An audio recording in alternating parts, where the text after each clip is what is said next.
Evening all. The Labour Deputy Leader Angela Rayner has put 20p in the metre for us and has also said she will do the right thing and stand down. If that is, she's found to have broken the law after Greater Manchester Police said they are again looking at allegations relating to the sale of a second home before she was an MP. We have had a statement from Ms Rayner in which she says this: I've repeatedly said I would welcome the chance to sit down with the appropriate authorities, including the police and HMRC, to set out the facts and draw a line under this matter. I am completely confident I've followed the rules at all times. She continues. We have seen the Tory party use this playbook before, reporting political opponents to the police during election campaigns to distract from their record. I will say, as I did before, if I committed a criminal offence, I would, of course, do the right thing and step down. Our first report this evening from our political correspondent, Serena Barker-Singh. The house in Stockport at the centre of a political storm once again. Greater Manchester Police said today they are reopening a probe into whether Labour's Angela Rayner broke electoral law 10 years ago and are reassessing information provided to them by a Conservative MP. All of this was before the Deputy Labour leader became an MP, when she said this was her principal property and so it was where she registered to vote.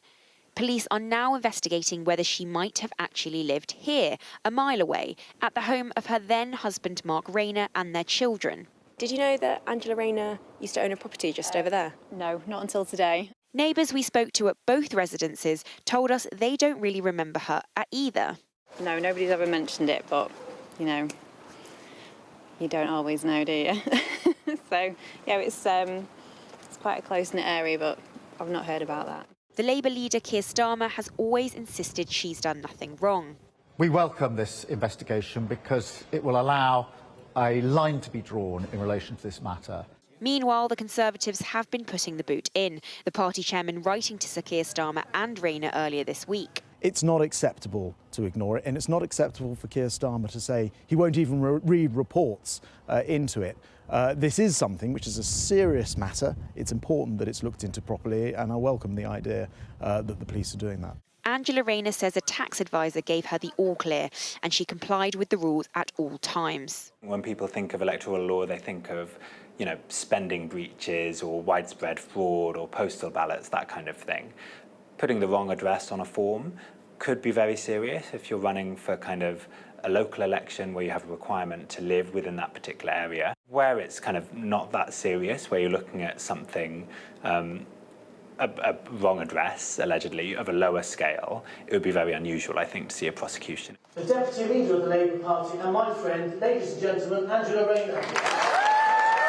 The facts of the case of whether she was registered to vote in the right place now to be decided by Greater Manchester Police.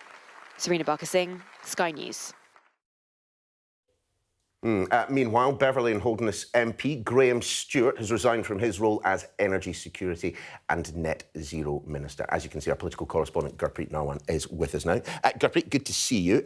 So, this resignation, what's the stated reason for it and what's the real reason? Yeah, so this is the MP for Beverley and Holderness, as you pointed out. He's also been a climate minister since September 2022. He announced today that he was stepping down from his ministerial role. The statement was very diplomatic, dare I say it, a bit bland. He said that he intended to focus on local campaigning, very much plans to continue serving as an MP and to seek re-election. He then later told Sky News that he's still very much supportive of government policy. However, there has been speculation in recent months that he may be on resignation watch, particularly in February when it first emerged that the government was considering plans to scale back its boiler tax.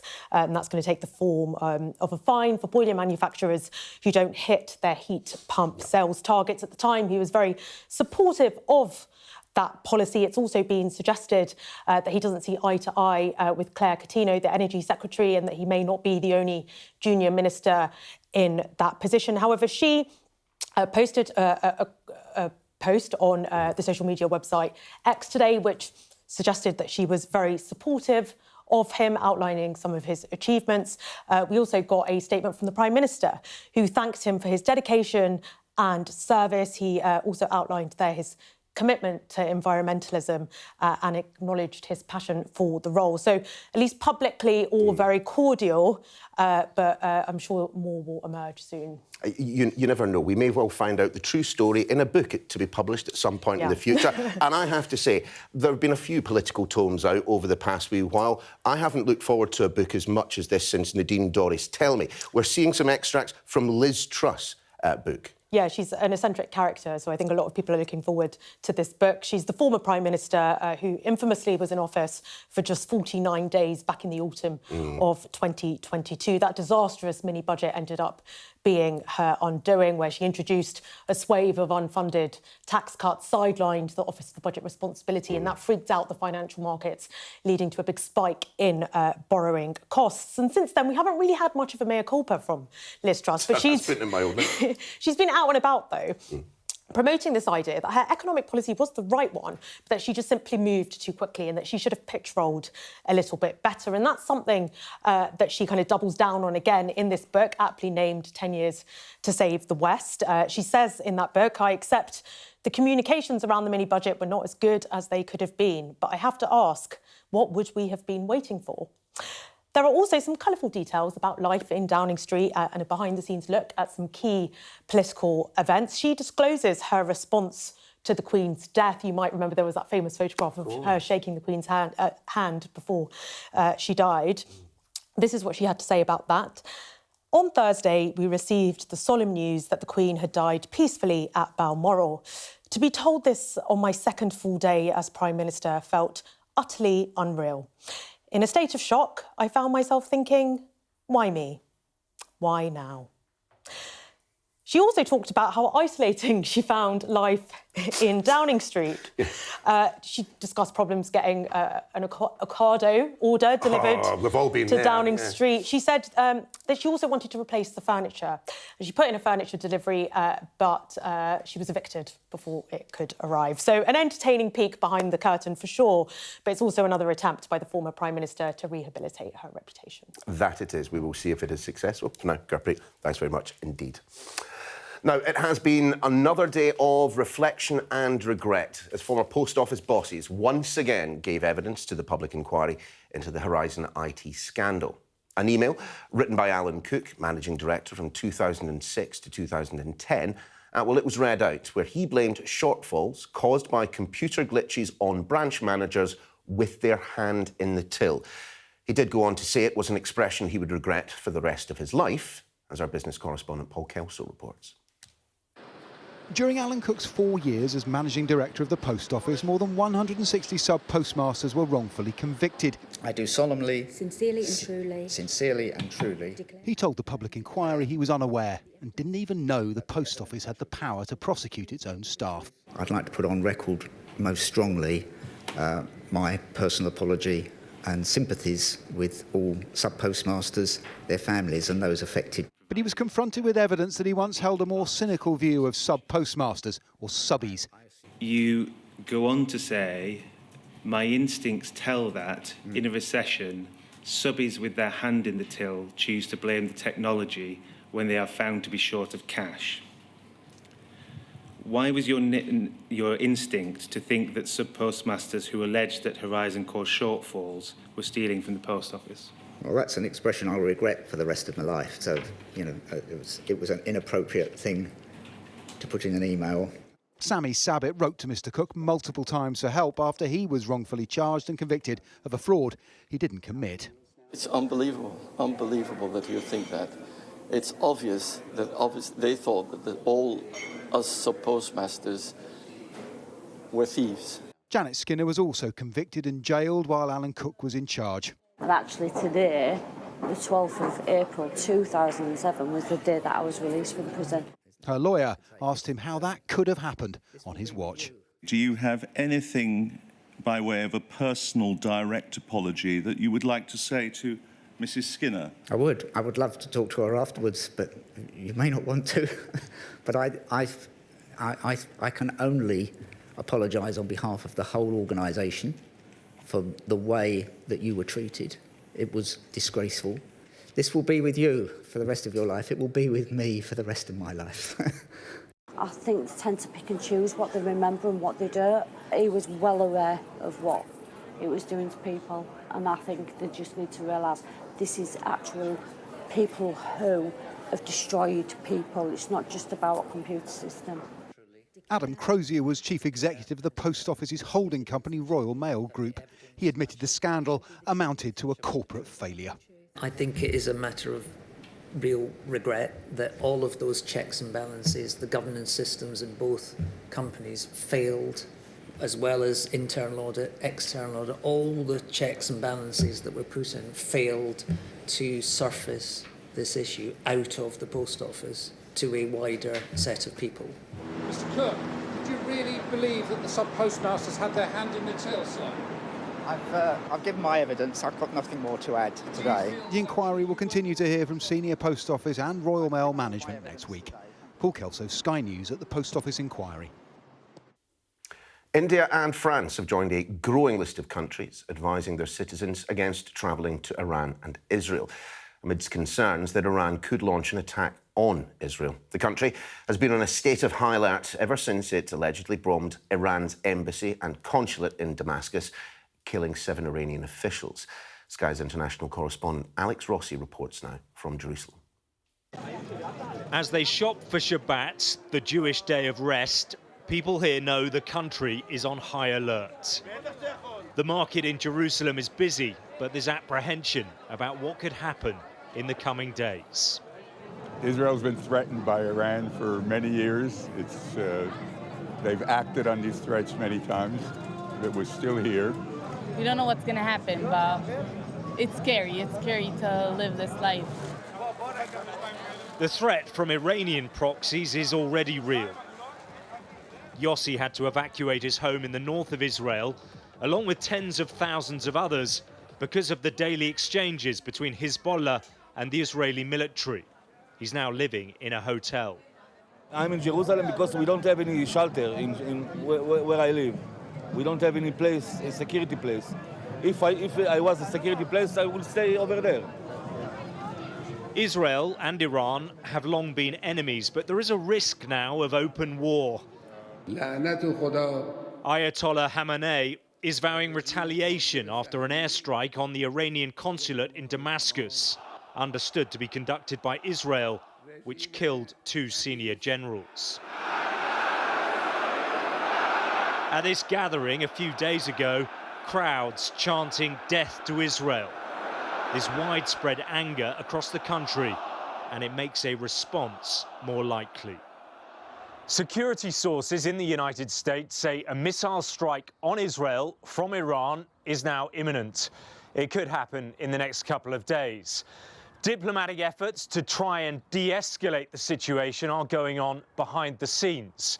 Israel says it's prepared for any scenario and is warning the Iranians that if they do attack, there will be serious consequences.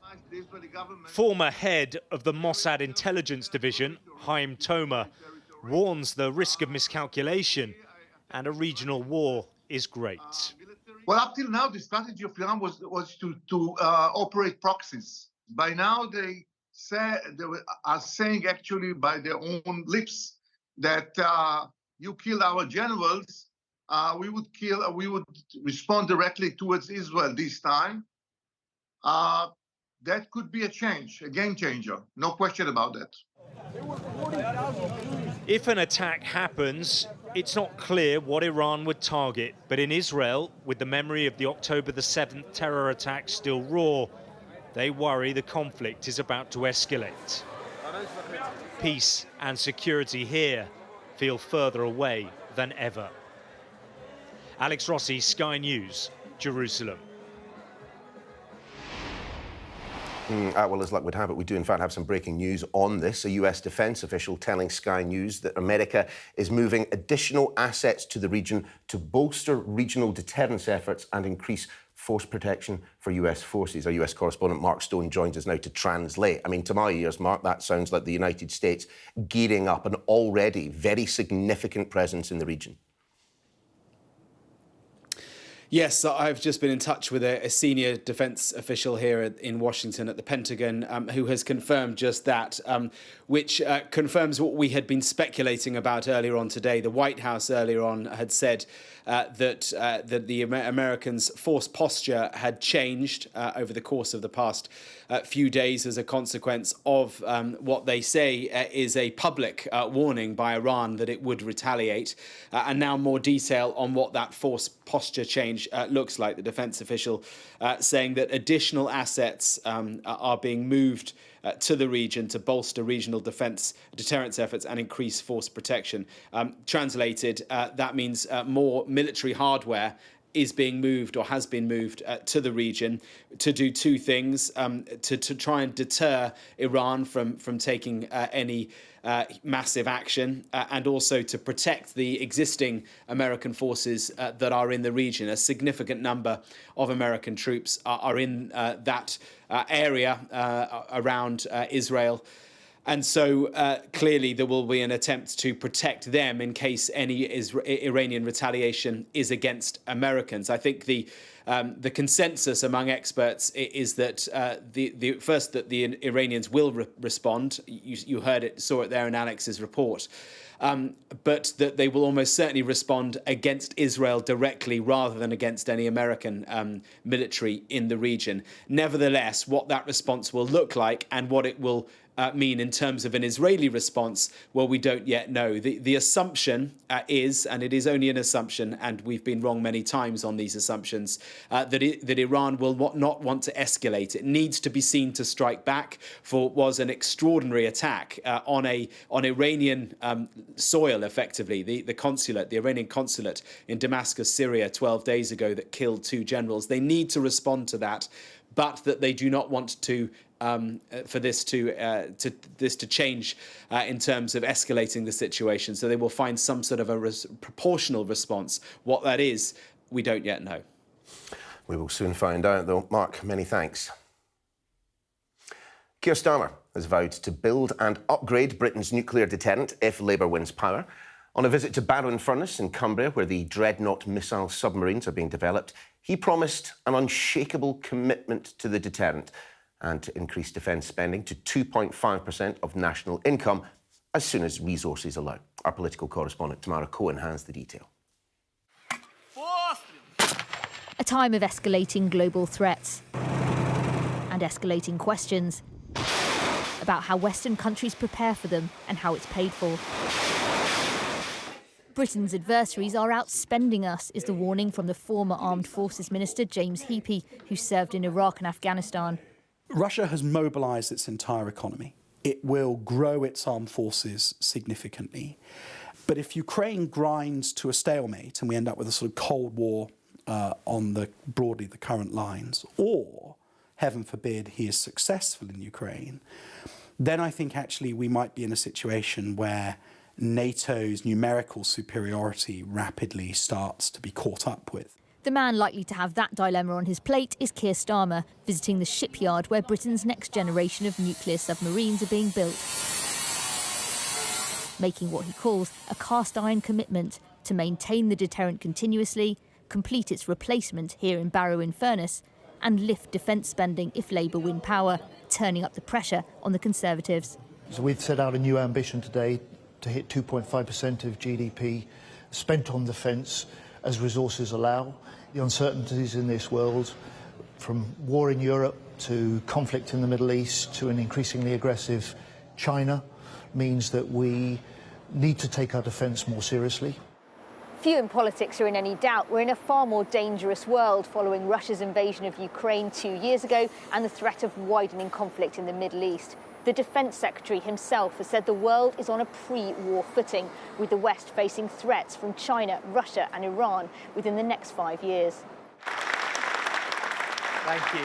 Well, good morning, everybody. The Prime Minister, at an event for military veterans, is already being lobbied by senior Tories and within his cabinet to turn on the spending taps. It could revolutionise how we fight wars. The Defence Secretary, who has called publicly for a bigger budget than he's currently got, was sceptical of Keir Starmer's commitment. Well, we're already pledging to get there as soon as we can. But the thing about this announcement today by Keir Starmer is it's just not believable. He specifically said he'll back Trident, that's our nuclear deterrent.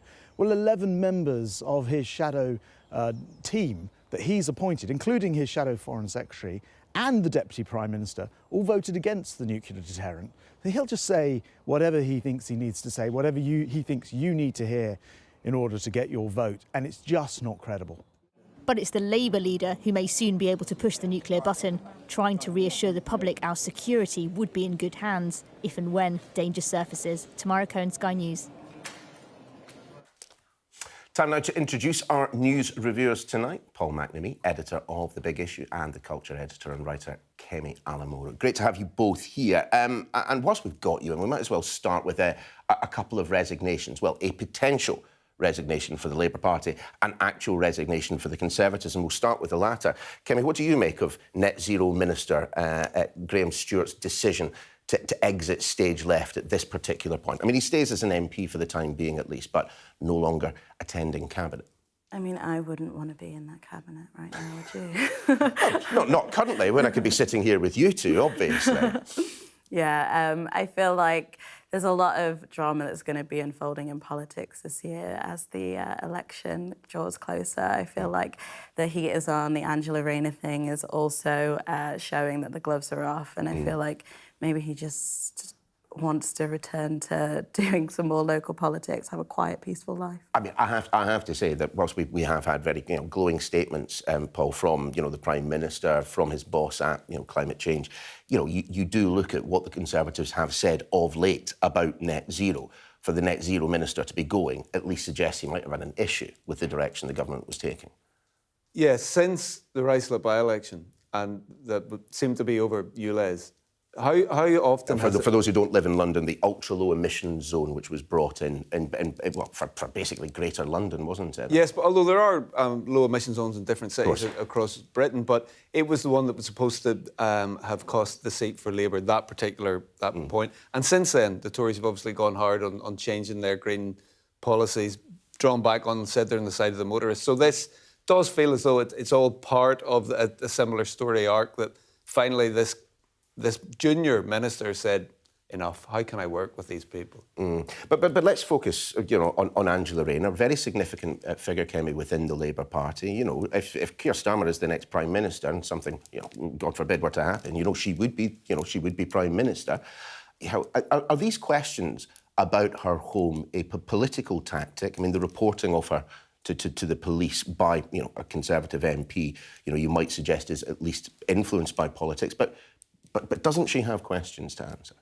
Well, yeah, I think she has to make sure that she's carried herself with integrity, and she has to make sure that she's followed the rules. And she said, if she hasn't followed the rules, then she'll step down. So we just have to... But isn't that something that we now have to wait for a politician to tell us that if they do something wrong, Kemi, then, even if I break the law, I will no longer be an MP? That's where we are right now with politics.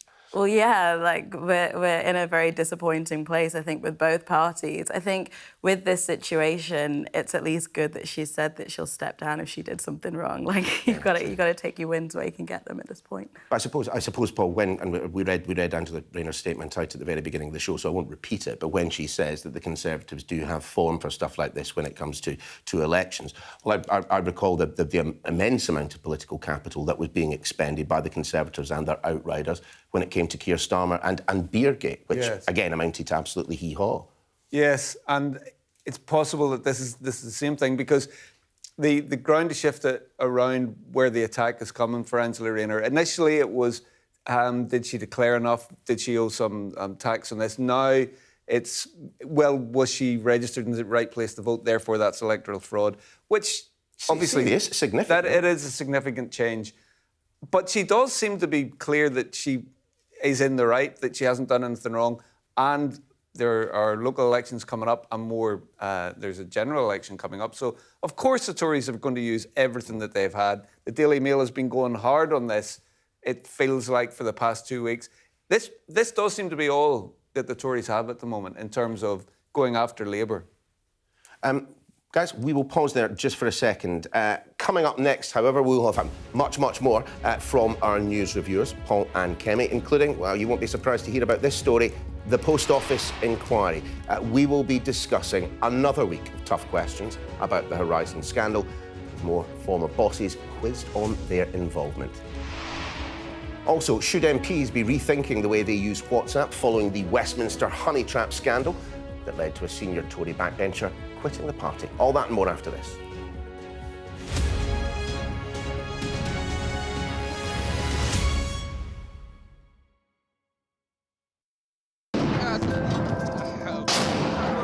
You never think war will come to you. But the reality is that it's always happening in someone's home, to someone's family and friends. This time, it was mine. This is a year of war in Sudan.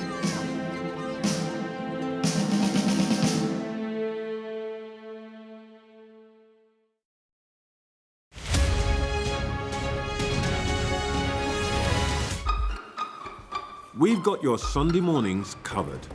From the front page and the sounds of the streets to the voices of the people who make the major calls and big picture politics beyond Westminster.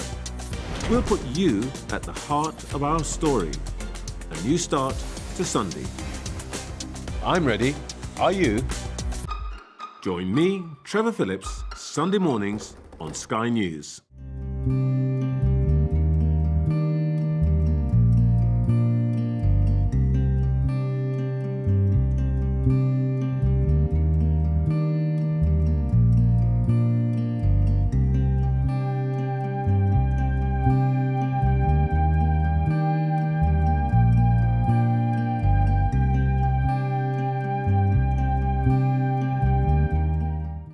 I'm Mark Stone and I'm Sky's correspondent based here in Washington, D.C.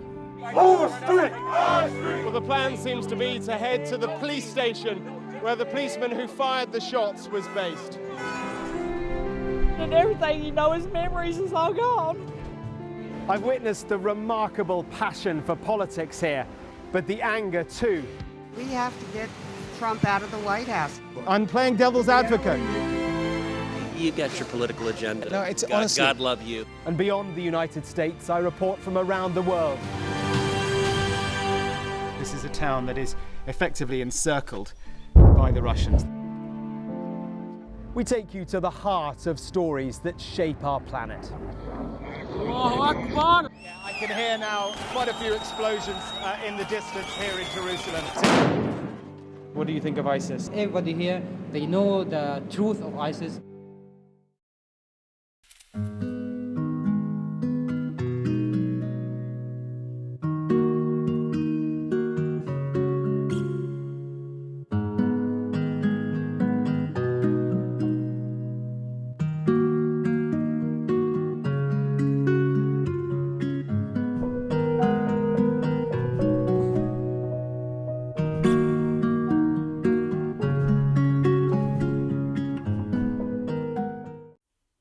Welcome back to Friday Night with me, Neil Paterson. Joining us this evening are news reviewers, the editor of The Big Issue, Paul McNamee, and the culture editor and writer, Kemi Alemoru. But before we turn to them, just a little bit of breaking news. Bambos Charalambos, now that might be a name you might not be terribly familiar with. He was Labour MP for Enfield Southgate. He was then suspended from the party.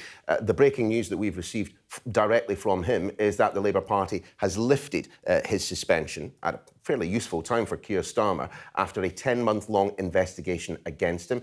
He's given a little bit of a statement. Apologies for looking off screen, but I just want to read this to you. I am grateful to the Labour Party Independent Complaints Board for clearing my name after a thorough investigation into the allegations against me. He continues, I'm delighted my suspension has been lifted. Throughout this challenging time, my primary focus has been serving the constituents of Enfield Southgate. With this matter resolved, I look forward to returning to Parliament. We'll have a little bit more on that later on in the programme. But let us start with what has clearly been another excruciating week for the Post Office and its management, past and present, let's not forget. following the resumption of the Horizon inquiry. Former chief executives and managing directors squirmed as questions of who knew what and when were put to them. But the week, of course, began with the return of key campaigner Alan Bates, and, as you might expect, his testimony was as gripping as any ITV drama. The former sub-postmaster Alan Bates is giving evidence later this morning at the Post Office inquiry. How much have you been looking forward to this day? It's taken a while in coming, hasn't it? But we'll get there in the end. Hundreds of sub-postmasters still await justice and compensation. They're an atrocious organisation. They need disbanding, it needs removing, it needs building up again from the ground floor. The whole of the postal service nowadays, it's a dead duck, it's beyond saving. James Now Lord Arbuthnot was the first parliamentary champion of wronged sub-postmasters. The convictions that had been secured by the Post Office were unsafe. They were worried that Second Sight was getting too close to the truth. It posed an existential threat to the future of Horizon, and that in turn posed an existential threat to the future of the Post Office. The former managing director of the Post Office, David Smith, has apologised to the former sub-postmistress, Seema Misra, for appearing to celebrate when she was jailed, when she was pregnant. I'd just like to place on record an apology to Seema Misra and family because of the way this has been perceived and portrayed. Do you accept that apology? No. Alan Cook was the managing director of the company between 2006 and 2010. Subbies with their hand in the till choose to blame the technology when they are found to be short of cash. Well, that's an expression I'll regret for the rest of my life. And even more coming out in the past few hours from Adam Crozier, of whom a lot more in just a second. But before we move on to the baddies, or the potential baddies in this story, let's talk about the goodie, shall we, Kemi? Alan Bates. Once again, you have to take your hat off to this man for the way in which he has conducted himself. But more than that, this campaign would not have been at all successful had he not stood up and said, "Do you know what, I'm not accepting this."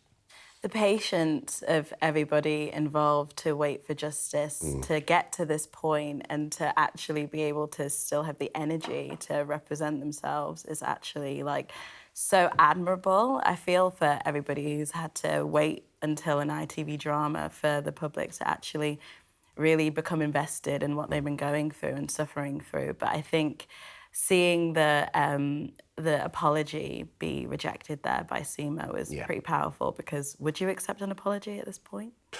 Personally speaking, I think you probably know the answer to that. If you went to jail while pregnant and then someone sent an email around like celebrating it, even if she was, you know, doing what they thought she was doing, like, it's so inappropriate in a workplace to celebrate one of your colleagues going to jail. Yeah, I mean, Paul, I have to admit, though, I mean, one of the things that Alan Bates has said, and he has admittedly said it before, is that such is the state of the Post Office, and such have been the kind of the failings on the part of, you know, Royal Mail then and Post Office, of course, that the institution should just be scrapped. I do wonder whether or not, practically speaking, that's possible, so many people employed, whether there is something, however, to be said for a root and branch review of the way this organisation has conducted itself, beyond even the Horizon IT scandal. Well, I think it's inevitable that that's going to follow, because Alan Bates' story looks to us, for instance, as though it's been concentrated down. You know, there was the drama at the start of the year, and then by spring, we're watching an inquiry, whereas, as you said, it's been going on for decades. Therefore, the problems have been embedded for decades, and what we saw today at the inquiry with Cook and Crozier was buck passing on an exemplary level. I've never seen anything quite like it. These people who are supposed to be the creme de la creme of the corporate world, being brought in to run this organisation, each of them saying, well, I wasn't really sure about that. Oh, no, that was somebody else. Oh, no, that didn't come to me. Nobody told me about it, which I found baffling. Any organisation... Almost insulting, I would say, actually, yeah. Yes, it was. To not have the answers to those questions. And also the idea that it was sort of them and us. Any good organisation is us. Everybody feels part of it, feels belonging. But they were pointing the finger at the people essentially who were running the show at a ground level, as if they were, you know, he called them subbies with their hands in the till. Disgusting. All this sort of stuff. And you can imagine why he has said that, you know, that is a phrase that will live with them. But can anyone remind me where Adam Crozier currently works? Oh yeah, that's right. Over at ITV, the place that worked out that made this drama, did Adam Crozier appear in it? No, he didn't. Perhaps he should have watched and refreshed his memory, because I'm going through some of the things he didn't know today. He said that he didn't know that Royal Mail lawyers were prosecuting sub-postmasters. He said that he didn't know if the money that was returned was used in the profit column for the post office, which was at a very difficult time. I'm not an accounting expert, he said. He also said that over the 7 years that he was in charge, despite the fact that the Horizon IT system was central to the running of the post office, he had no idea of any steps that were taken to work out whether or not it was working properly. I mean, I'll ask you, Kemi, do you think he was worth his £9.7 million that he was paid? No. I think this is one of those stories that feels like a really extreme version of a lot of workplaces where you have some very rich bosses who seem to pass the buck to everybody else that they kind of hold in contempt. I think that's probably what gets to a lot of people about this story, is that it's just like overpaid, evil bosses against the workers who've made the company run for so long. But I suppose we are, and today was one of those sessions that made me worry for the inquiry, in the sense that there is so much that needs to be done. I mean, today, for example, they had to start half an hour earlier. They could have gone on for much, much longer, I suspect, with each one of the witnesses. I mean, the individual chairing the inquiry, his name just escapes me for the moment, but has said he wants to make sure that this does not run a day longer than he has already stated. But still, we're looking at 2026, potentially, before we get the final conclusions. And we hear from the Metropolitan Police that is the reason that they won't be pursuing any prosecutions until the inquiry is... Well, they won't be pursuing any prosecutions until the inquiry is done. I just don't know if that is necessarily fair on the sub-postmasters that have been affected by this. Perhaps it's not fair, but so long as they start to progress the compensation and make sure that people are getting payments that we were told that they were going to get, but still have not received in any volume or at all, or being compensated for being falsely imprisoned. So long as that happens, the convictions that may or may not come, let that run its course, because then these people, if they are guilty, the police can go after them. But think about the victims. Make sure that they are sorted out now, because look at what the government did after the drama on ITV. They very quickly stood up and said, isn't this terrible? As if they hadn't known about it. We're going to do something really, really strong and make sure people are getting their money quickly. Where is it? Yeah, a very good point, and a good point at which to conclude this part of our discussion. But coming up, we'll have much, much more from Paul and Kemi, including the honey trap sexting scandal in Westminster. I was not part of it, I'm pleased to say, which led one Conservative backbencher to give up the whip and also raised wider questions over MP safety. That's next.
Welcome back. Now, MPs may still be enjoying their Easter holidays, but that doesn't mean there's been any less intrigue in Westminster, with revelations of honey traps and sexting scandals. The man in the middle of it all is the now former Conservative William Wragg, who voluntarily resigned the Tory whip, having already decided to stand down as an MP at the next election. But seeing as police have now admitted they've been investigating allegations since last year, are there wider questions to answer about MP safety and behaviour? Let's bring in our panel at this point. Kemi, to you first. OK, let's just set some ground rules here. We all know the name for it, but if you're going to refer to these photos taken this evening, could you please call them Richard pictures rather than anything else? We are still pre-watershed. What do you make of the fact that William Wragg did not have that suspended from the whip suspended from him, that actually he voluntarily moved away from the Conservative Party? I feel like this situation for him must be pretty excruciating. Yeah. I think, like, obviously there is proper conduct when you're a politician, but I think also in the digital age, I think there are some behaviours that some people just sort of don't scrutinise when it comes to speaking on apps and, like, talking on dating apps and forming new romantic partnerships, and maybe he's just been caught out and being a bit silly. I mean, I will wager he was not the first by any means, but I suppose that doesn't rescind him from responsibility. I mean, Paul, I knew that we held our politicians to different standards, but I always assumed that meant it was a higher standard rather than a lower one. If one of the coppers on the front door of the Houses of Parliament had done anything like this, they wouldn't have a job anymore. This is true. It is a curious situation. The idea of the honey trap is one of these old ways of getting people in positions of power to come and do your bidding, and we don't quite know what the end game was with the people behind this. I do have some sympathy for William Wragg, though. I think he does seem to be a vulnerable individual who perhaps should never really have been an MP. He was off, or he took some time off a little time ago for depression and mental health problems. He became an MP very young. He doesn't seem to have had the armour around him that perhaps you need when you're in public life. Nor the pastoral care, perhaps. Indeed, and when you ask, well, should he resigned or been made to resign earlier, perhaps that was one of the reasons that this conversation was ongoing, to give the Tory party the benefit of the doubt for once. Perhaps they were actually trying to do the right thing by this person. And just in terms of the use of WhatsApp, I mean, it's great for our deputy political editor, our political editor, because they get printouts of what's going on in the Tory circles. I've never been able to understand why people are so candid on something that on a platform that you know that they can take screenshots of. Yeah, I feel like this is not the first WhatsApp scandal that's happened. So I think at this point, people need to realise that even though it's like instantaneous communication, you still have to treat it as if it's being recorded. You wouldn't go to a news interview and just start having a candid conversation. No, you certainly wouldn't. Certainly not in this building anyway. Now, we want to move on, though. This week also saw the publication of a long-awaited report into gender services. The Cass Review was highly critical of the NHS, which it accused of letting children down over a lack of research and what it described as remarkably weak evidence to support the use of potentially life-changing treatment. It did, however, say the toxic nature of the debate also around gender issues made clinicians scared to speak up. Little has exemplified the toxic debate around the social media storm surrounding J.K. Rowling, who called the Cass Review a watershed moment. She also appeared to aim a swipe at Harry Potter stars Daniel Radcliffe and Emma Watson, who, of course, were critical of Miss Rowling, saying this: celebs who cozied up to a movement intent on eroding women's hard-won rights and who used their platforms to cheer on the transitioning of minors can save their apologies. Kemi, I don't necessarily want us to re-prosecute everything that has been said around the Cass Review, and there are some who are critical of it. But I think one thing that we can all say with certainty is that there is a toxic quality to any discussions in this particular space, and I would say that there is toxicity coming, frankly, from both sides. Yeah, I think the constant debates around trans people and their bodies is something that we do far too often. I think if I was to look into a newspaper, switch on the TV and see people debating about what I should do with my body all the time, that would make me feel very attacked. True, but we are also talking about treatment that is being given to children very specifically.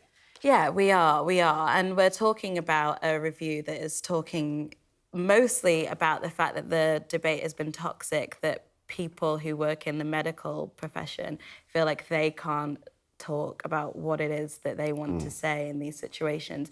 However, on the flip side, they have patients, and we need to listen to the patients and what it is that they need and what their specific medical support is that they need. So I think, yeah, the concern should still be with the patient rather than with the noise around it. No, completely. I entirely agree. I mean, Paul, what do you make of...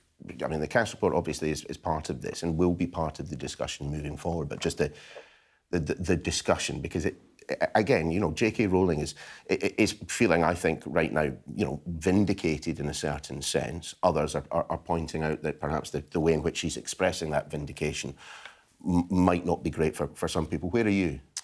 Well, I think it is interesting that it's come out. It's interesting that it's talked about the physical medical procedures, but it's also interesting that it's saying that there perhaps wasn't an alternative. If there was to be more support for any other kind of therapy that wasn't physical, then that would be useful, I think, for a lot of the kids who are going through that. And I think that there should be just a bit more sympathy for them, because it's a difficult enough time for teenagers when their hormones are racing and they're not sure where they are. And if there's added complications to this, rather than people with a big platform being being on their high horse and hammering down, they should just say, look, calm down. We do need to think that there's kids who've gone through this who need a bit of support. That's where the focus should be. I agree entirely. Paul, Kemi, thank you both very much indeed. We will be back with them after 8 o'clock when we will be continuing to discuss the week's news. Good week, bad week, of course, coming fast. We're going to take a short break, but next in the sport, we're going to get the latest from Augusta as 5-time Masters winner Tiger Woods chases the cut.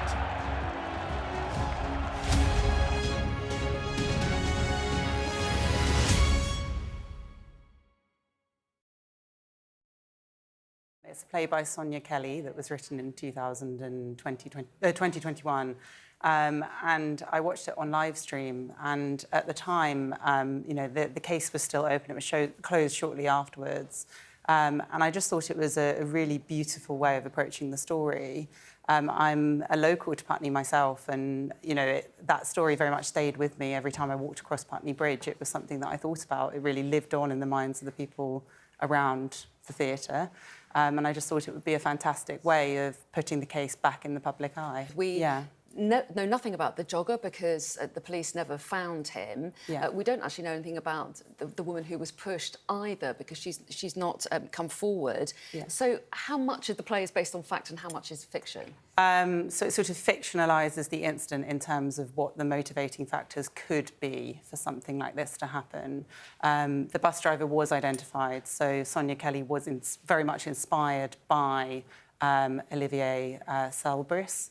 But it doesn't really attempt to exactly portray what might have happened. It's more of an idea of the motivating factors. That's right, and the bus driver who skillfully avoided the woman, thankfully. And obviously that the hope would be that a play will remind people of the incident, might jog some memories, people might come forward. As you say, the case has been closed by the police, but they do say if there was new information, they'd of course reopen it. But do you worry that by fictionalising events, people might be tempted to look in the wrong direction, if you like, because we have no idea actually who these people were? I think that the wider point that the play is trying to make is that we are sort of conditioned in big cities to believe that we have the right of way, and these sorts of aggressions are happening all the time. You know, if you get on a tube at rush hour, people shove you in, and that shove is not okay. So I think that it separates it enough from the incident to be able to say, look, this is happening all the time, and if we act a bit kinder,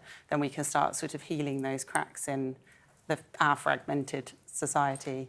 But I don't think there's a particular danger because it is also accurate in terms of the fact that it talks through the events and the day and it shows the footage as well. I think for everyone locally, there's a question mark over whether some of the people who were originally involved in the incident might come to the play itself. Welcome back. Time now for the sport and a Tiger Woods fairy tale at the Masters. I'm afraid is looking increasingly tough. The five-time Augusta winner is chasing the cut after a difficult first day. Pleased to say, Teddy Draper from Sky Sports News is back on the show. Good to see you, Teddy. So what is happening with Tiger? Because to be fair to him, I mean, he hasn't played an awful lot of golf recently, has he?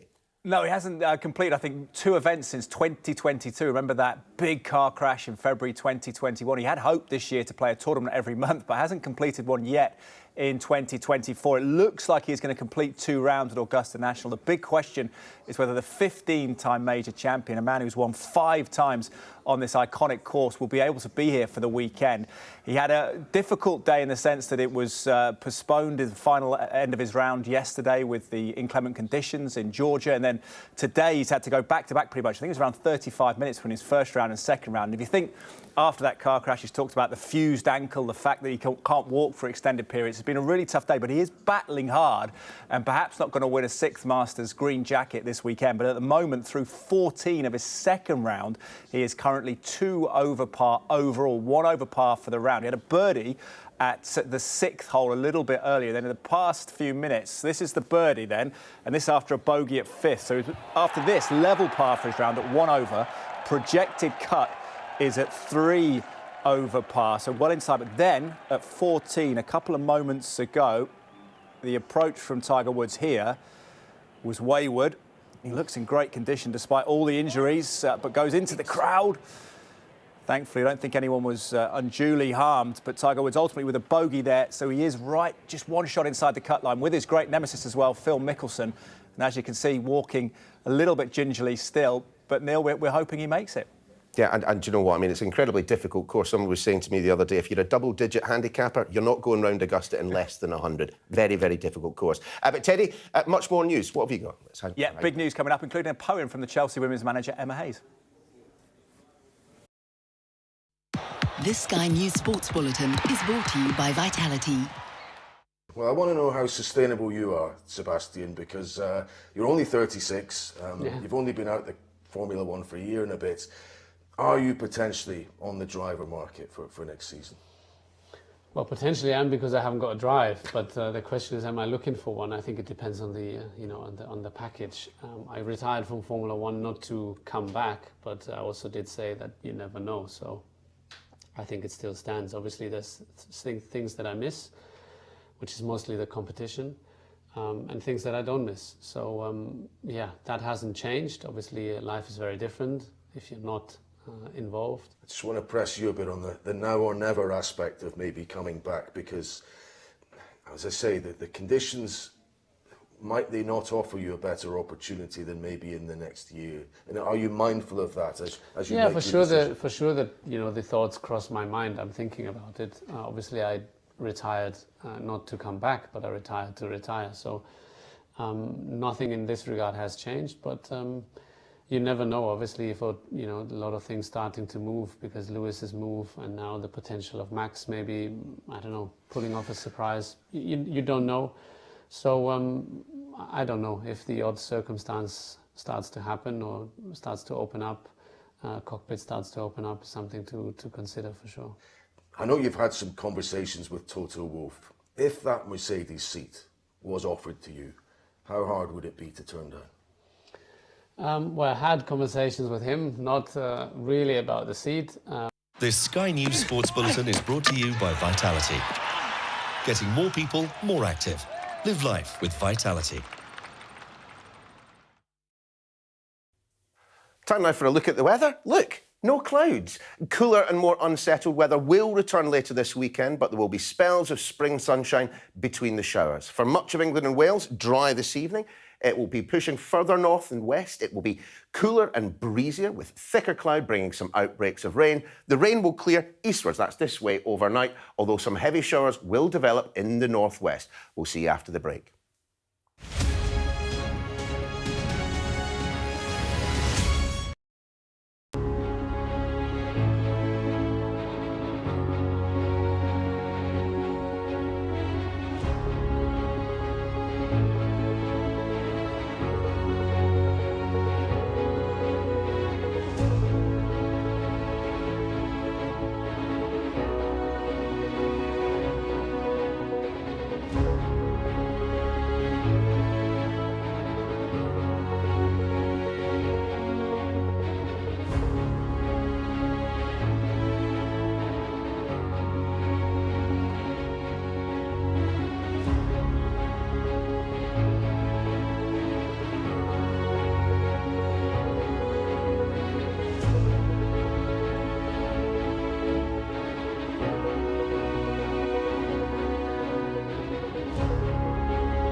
Welcome back to Friday Night with me, Neil Paterson. Coming up in hour 2 of the show, well, we've got the grim situation in Ukraine as Russia doubles down on destroying vital energy infrastructure.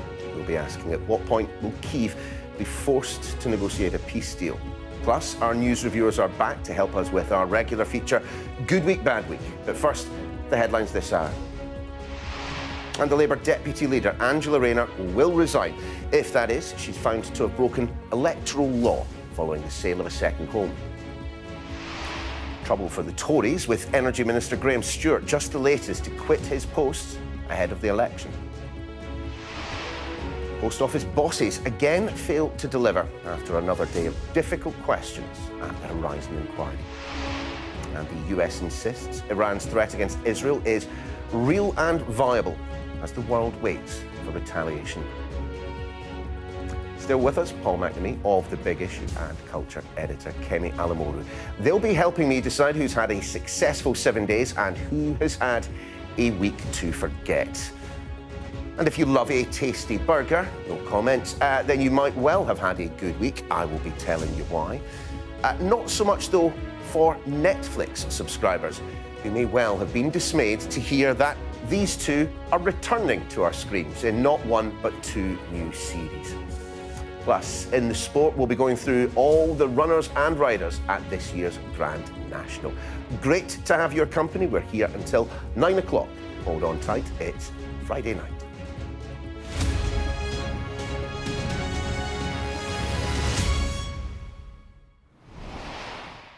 Evening all. The Labour Deputy Leader Angela Rayner has said she will do the right thing and stand down if she's found to have broken the law, after Greater Manchester Police said they are looking again at allegations relating to the sale of a second home before she was an MP.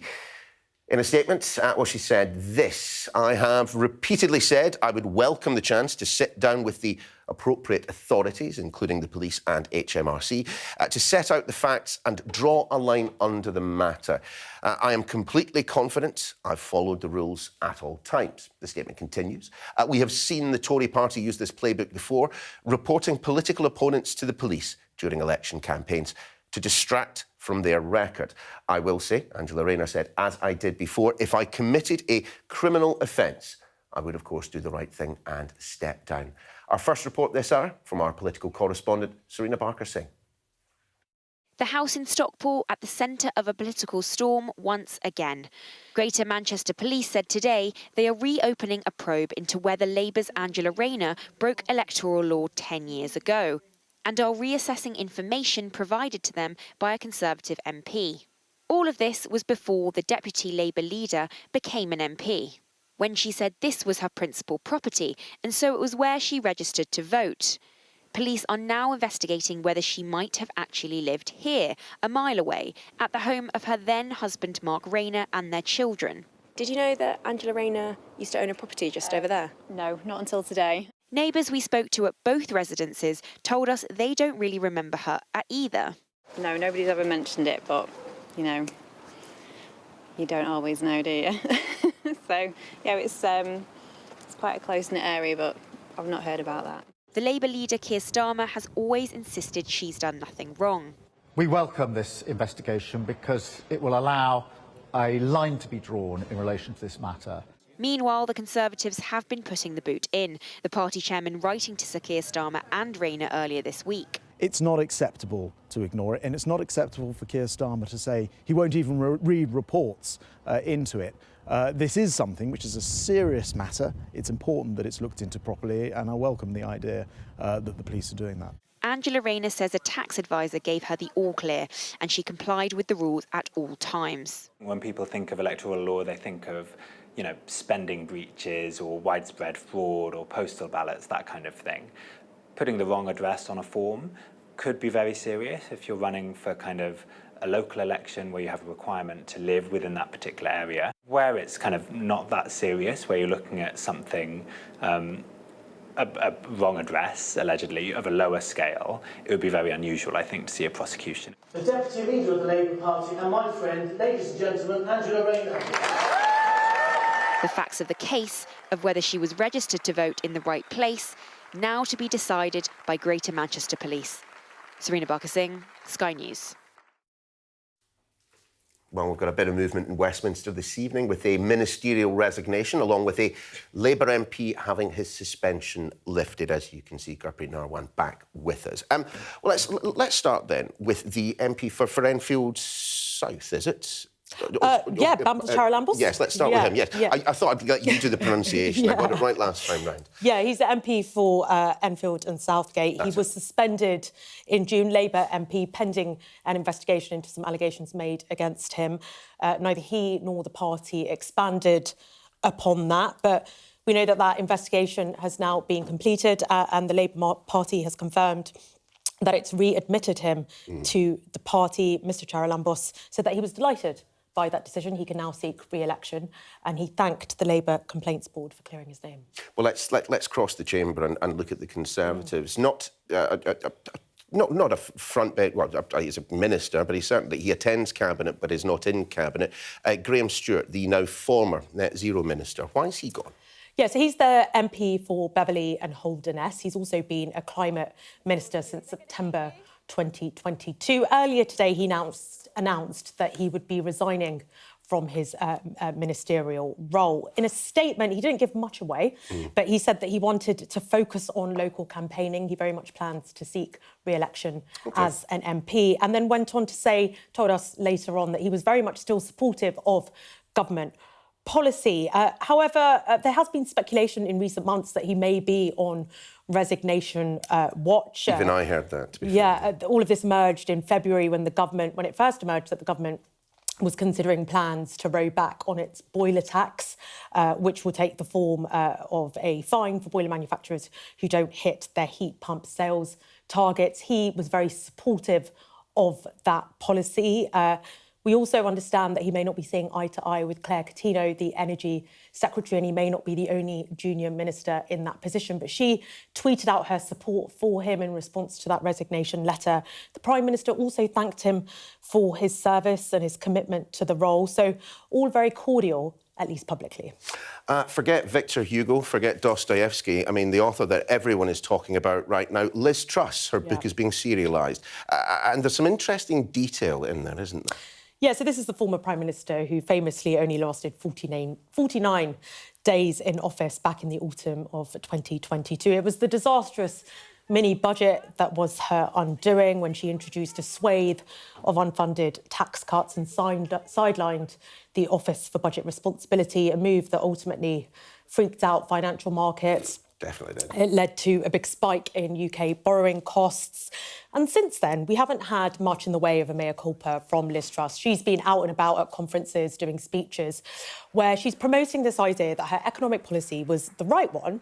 She just went too fast and that she should have pitch-rolled better. And that's something she reiterates in this book, aptly named 10 Years to Save the West. She doubles down on all of that, saying, I accept the communications around the mini-budget were not as good as they could have been.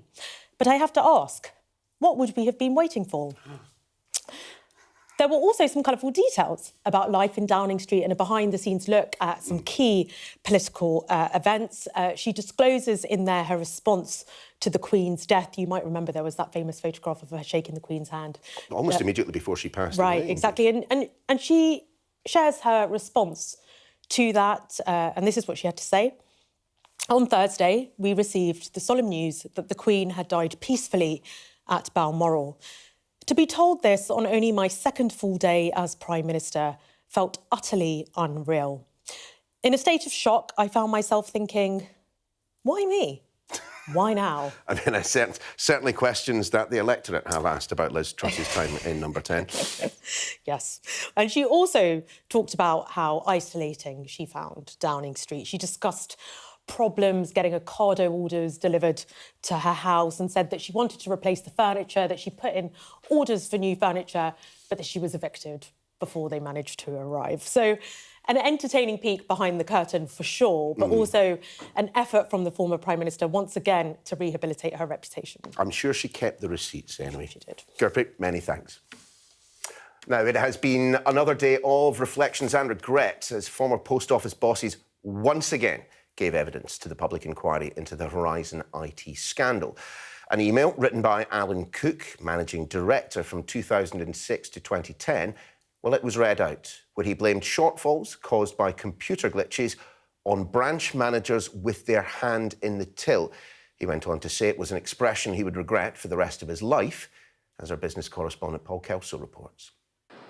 During Alan Cook's 4 years as managing director of the Post Office, more than 160 sub-postmasters were wrongfully convicted. I do solemnly, Sincerely and truly. He told the public inquiry he was unaware and didn't even know the Post Office had the power to prosecute its own staff. I'd like to put on record most strongly my personal apology and sympathies with all sub-postmasters, their families and those affected. But he was confronted with evidence that he once held a more cynical view of sub-postmasters, or subbies. You go on to say, my instincts tell that in a recession, subbies with their hand in the till choose to blame the technology when they are found to be short of cash. Why was your instinct to think that sub-postmasters who alleged that Horizon caused shortfalls were stealing from the Post Office? Well, that's an expression I'll regret for the rest of my life. So, you know, it was an inappropriate thing to put in an email. Sammy Sabbit wrote to Mr Cook multiple times for help after he was wrongfully charged and convicted of a fraud he didn't commit. It's unbelievable that you think that. It's obvious that they thought that all us sub-postmasters were thieves. Janet Skinner was also convicted and jailed while Alan Cook was in charge. And actually today, the 12th of April 2007, was the day that I was released from prison. Her lawyer asked him how that could have happened on his watch. Do you have anything by way of a personal direct apology that you would like to say to Mrs Skinner? I would love to talk to her afterwards, but you may not want to. But I can only apologise on behalf of the whole organisation for the way that you were treated. It was disgraceful. This will be with you for the rest of your life. It will be with me for the rest of my life. I think they tend to pick and choose what they remember and what they don't. He was well aware of what it was doing to people, and I think they just need to realise this is actual people who have destroyed people. It's not just about a computer system. Adam Crozier was chief executive of the Post Office's holding company Royal Mail Group. He admitted the scandal amounted to a corporate failure. I think it is a matter of real regret that all of those checks and balances, the governance systems in both companies failed, as well as internal audit, external audit. All the checks and balances that were put in failed to surface this issue out of the Post Office to a wider set of people. Mr Cook, did you really believe that the sub-postmasters had their hand in the till, sir? I've given my evidence. I've got nothing more to add today. The inquiry will continue to hear from senior Post Office and Royal Mail management next week. Paul Kelso, Sky News at the Post Office inquiry.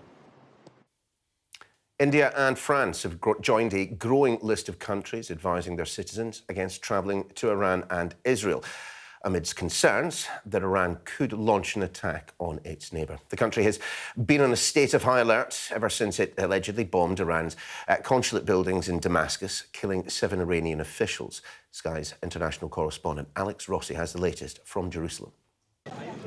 As they shop for Shabbat, the Jewish day of rest, people here know the country is on high alert. The market in Jerusalem is busy, but there's apprehension about what could happen in the coming days. Israel's been threatened by Iran for many years. They've acted on these threats many times. It was still here. We don't know what's going to happen, but it's scary. It's scary to live this life. The threat from Iranian proxies is already real. Yossi had to evacuate his home in the north of Israel, along with tens of thousands of others, because of the daily exchanges between Hezbollah and the Israeli military. He's now living in a hotel. I'm in Jerusalem because we don't have any shelter in where I live. We don't have any place, a security place. If I was a security place, I would stay over there. Israel and Iran have long been enemies, but there is a risk now of open war. Ayatollah Khamenei is vowing retaliation after an airstrike on the Iranian consulate in Damascus, understood to be conducted by Israel, which killed 2 senior generals. At this gathering a few days ago, crowds chanting death to Israel. There's widespread anger across the country, and it makes a response more likely. Security sources in the United States say a missile strike on Israel from Iran is now imminent. It could happen in the next couple of days. Diplomatic efforts to try and de-escalate the situation are going on behind the scenes. Israel says it's prepared for any scenario and is warning the Iranians that if they do attack, there will be serious consequences.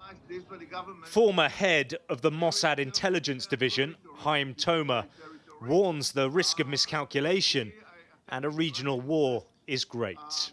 Well, up till now, the strategy of Iran was to operate proxies. By now, they are saying actually by their own lips that you kill our generals, we would respond directly towards Israel this time. That could be a change, a game changer, no question about that. If an attack happens, it's not clear what Iran would target. But in Israel, with the memory of the October the 7th terror attack still raw, they worry the conflict is about to escalate. Peace and security here feel further away than ever. Alex Rossi, Sky News, Jerusalem.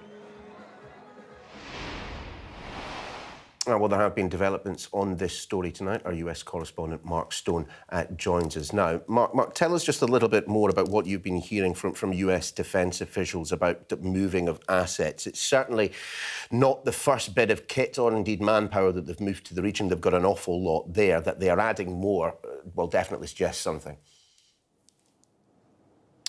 Yes, I've spoken in the last hour or so to a senior defence official at the Pentagon who has confirmed, and I'll quote, "We are moving additional assets to the region to bolster regional deterrence efforts and to increase force protection for US forces." They won't give us any more detail than that, but to translate that for you, they are saying clearly they're confirming what the White House has suggested earlier on today, that force protection and America's posture in the region has changed. It means that existing forces in the region, US forces, and there is considerable number there, will be on a heightened state of alert. They will have extra capability to be able to defend themselves. But I think the most interesting part of that very short statement is that additional assets, to use their jargon, are being sent to the region. We're not clear precisely how much in the terms of assets will be moved or have been moved. But you'll remember shortly after the Hamas attacks of October last year, the Americans sent two aircraft carrier groups to the area, precisely to deter Iran from escalating. There was a real concern back then that because of what happened in Gaza, the hornet's nest would erupt and there would be attacks perhaps from Lebanon in the north, that Israel would retaliate, or perhaps that Israel would take preemptive action against Hezbollah. That was why they put in place extra military capability back then. Over a time, that's been somewhat scaled back. Now is another moment where we are seeing it being scaled up once again. Neil, there have been so many moments over the course of the past 6 months where we've been at a sort of what-if moment. This is unquestionably another one. As the White House spokesman said to me earlier on today, this is a public and credible threat by the Iranians to retaliate for the killing of their two generals in their embassy in Damascus earlier on this month, and the spokesman said we're in constant we're in constant communication with our Israeli counterparts about how they can defend themselves. That the president is being briefed multiple times a day. A very, very worrying moment. Remember, for Israel, and they haven't admitted it, but the perception, it's clear that Israel did carry out this attack against the two Iranian generals. For them to do that in Damascus on effectively Iranian soil, because it was at their consulate in Damascus, was a highly provocative move, certainly from the Iranian perspective. They didn't tell the Americans that they were going to do it, so we're told. And the Iranians will feel compelled to retaliate. The question, Neil, is will they retaliate in a form which allows them to, in effect, save face but not escalate in terms of Israel striking back, or will they try and change the game? Certainly that former Mossad chief in Alex's report, described this as a game changer. I think it's a very delicate moment. Very delicate indeed. For now, Mark, thanks very much. Well, let's dwell on what, as you just heard Mark Stone describe there as a very, very worrying what-if moment. And there, as he says, there have been plenty of them with Paul McNamee and Kemi Alemoru, our panel for this evening. Look, you look at what is going on in the Middle East right now, and you cannot be anything other than concerned. The United States bolstering what is already a very significant presence there. Iran saying from the very top that there has to be a retaliation. Israel, in response to those words, suggesting that they were prepared to defend themselves, but also proactively to deal with any threats that come. I mean, I'm not asking for a solution to any of this from either of you, but merely just an expression of the same sentiment that I've got running through my head. What on earth is going to happen next? I think what's a shame here is that I've seen the protests of hundreds of thousands of people every couple of weeks calling for a de-escalation of this conflict, saying stop arming Israel, calling for a ceasefire because this could quickly expand across the region. And now we're just seeing that come to roots. I think it's been like almost 6 months now of people warning that this was on the cards. Paul, where are you? It is terrifying because you feel as though you're a tiny little abstraction away from this thing that's going on with absolutely no influence on it. And while there were calls to stop sending arms to Israel because of what was happening in Gaza, a cynic could question why then Israel would poke the bear essentially and try and hit Iran so that America would be forced to keep arming and keep, as you've talked about, bringing assets to the region. It does look as though it's, we are in the midst of this strange wargaming that these terrible powers are playing out. There will be retaliation, but it's going to be where, how much, how many lives will be lost, as you'd said, to save face or to carry on. And we just watch it all unfold because there's very little that we can do. People can protest about what Israel is doing in Gaza. People can make plays to their MPs to speak up, but aside from that, we watch kind of with your fingernails in terror. But isn't this also kind of one of those moments of realpolitik where, do you know what, for all the concern that everyone has about what has happened in Gaza, the least surprising thing about the past few days, despite the fact that he himself personally has spoken to Benjamin Netanyahu about this on the phone and has made public pronouncements, Joe Biden was straight in there, warning Iran not to overreact, that, Israel would I think he used the word ironclad, that the United States support for Israel is and will forever be ironclad. I mean, no one wants to see a regional conflict, but you also don't want to see powers who have been using their proxies for a long, long time to kind of attack and poke the Israeli bear. Let's not forget, we really don't want to see this turning into some kind of conventional war. Well, no, because the last time we got involved in a war in the Middle East, it didn't go well and it didn't end quickly. I think the thing that we have to remember here is that 30,000 people in Gaza are dead and there's already been a lot of bloodshed. So 35, I think, was the last total, again, from figures being produced from the Gazan kind of health ministry. But you're absolutely right. Sorry, continue. Yeah, I was just going to also say that public opinion from the beginning has said to de-escalate this conflict and to call for a ceasefire, and now we're seeing a ramping up, which kind of goes against what the US public and the UK public want. So our leaders aren't really listening to us at this point. Well, our leaders are not listening to us potentially, but you can also say, Paul, I would suggest that, the Israeli Prime Minister isn't listening to anyone. That has been that has been clear since day one, since October the 7th. It was obvious that Israel were going to strike back. If there is going to be an existential threat to the future of their nation and mass murder on their soil, they are going to strike back against Hamas. But because of that, and because it went on and on, he was not pulling back. He was not listening to Joe Biden, as Israeli leaders tend to do. They will wait and see what America does and says, and then they will calibrate accordingly.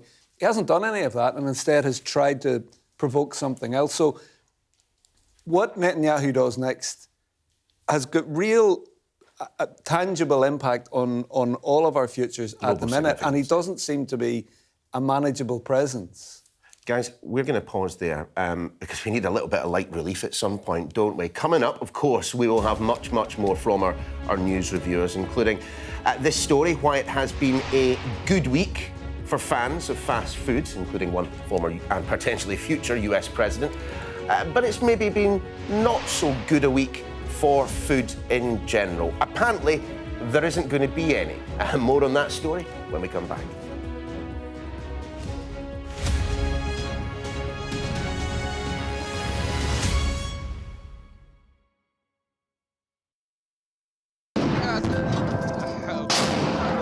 You never think war will come to you. But the reality is that it's always happening in someone's home, to someone's family and friends. This time, it was mine. This is a year of war in Sudan.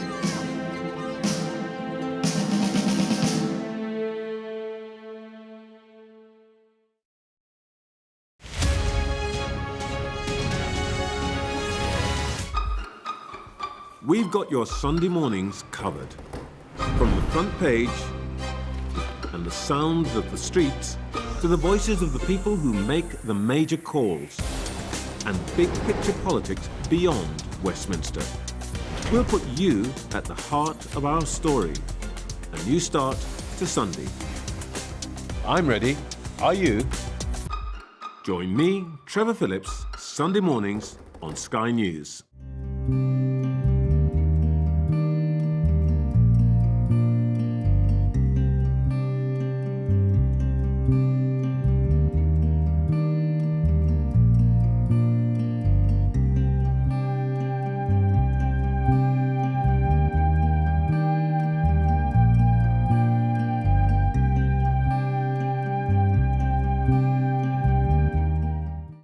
I'm Mark Stone and I'm Sky's correspondent based here in Washington, D.C. Well, the plan seems to be to head to the police station where the policeman who fired the shots was based. And everything, his memories is all gone. I've witnessed the remarkable passion for politics here, but the anger too. We have to get Trump out of the White House. I'm playing devil's advocate. You got your political agenda. No, it's God, honestly... God love you. And beyond the United States, I report from around the world. This is a town that is effectively encircled by the Russians. We take you to the heart of stories that shape our planet. Yeah, I can hear now quite a few explosions in the distance here in Jerusalem. What do you think of ISIS? Everybody here, they know the truth of ISIS.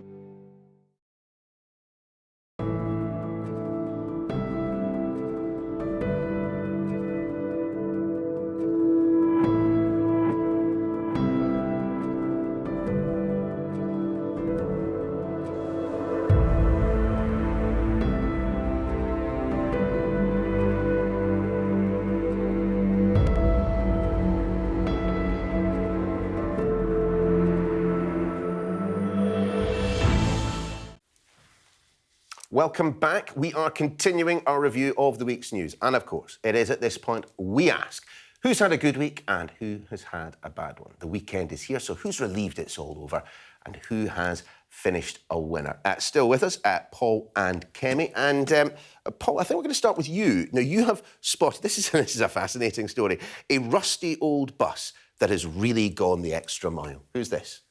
This is Cecil the camper van. And Cecil, according to Cecil's owners, is close to doing 1 million miles. He says 14 times round the clock, although it may be something of a Trigger's broom of a van that there's been quite a lot of replacement. I was going to say, yes. This van was bought for very little money some years ago and it's down in Cornwall. And the pictures you can see, there's some kind of crane fashioned to the front of it that is helping take waste out of the sea and then take it to dump. So it's all environmental, and it uses used chip fat as fuel to get around. So everything about Cecil is good, and we should all try and make our vehicles last for 1 million miles. Absolutely no chance. My car's been in and out of the garage for quite some time. But do you know how much those VW camper vans go for these days? Even, I presume, with 1 million miles on the clock. It's an awful lot of money. Everyone wants to have them because they were very cool. You're not looking like you agree with that. Can you not see yourself behind the wee wheel? I do like camper vans. I just can't drive. Right, oh, yeah, okay. I'm a passenger. If somebody else wants one, then yeah. Do you know what? That's a fairly good excuse for us to move on to our next story, and your choice for Good Week, Kemi. Well, it's all to do with something that I think we all need every now and again. A big hug. Explain. This is a good week for tactile people.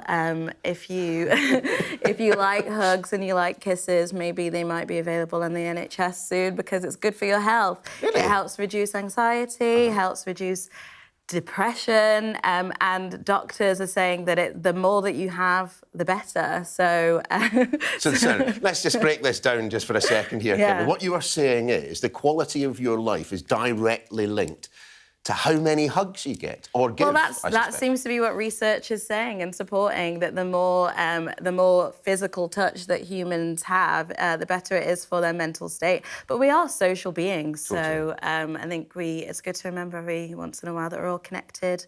And just, I mean, I would hug you, but you're so far away. Well, I mean, there is a very good legal reason that my bosses have put me 10 feet away from any of the guests in the studio. Are you a tactile person, Paul? I'm a hugger. Yeah. I do. I like a good hug. Go in and see my friends. Haven't seen them for a while.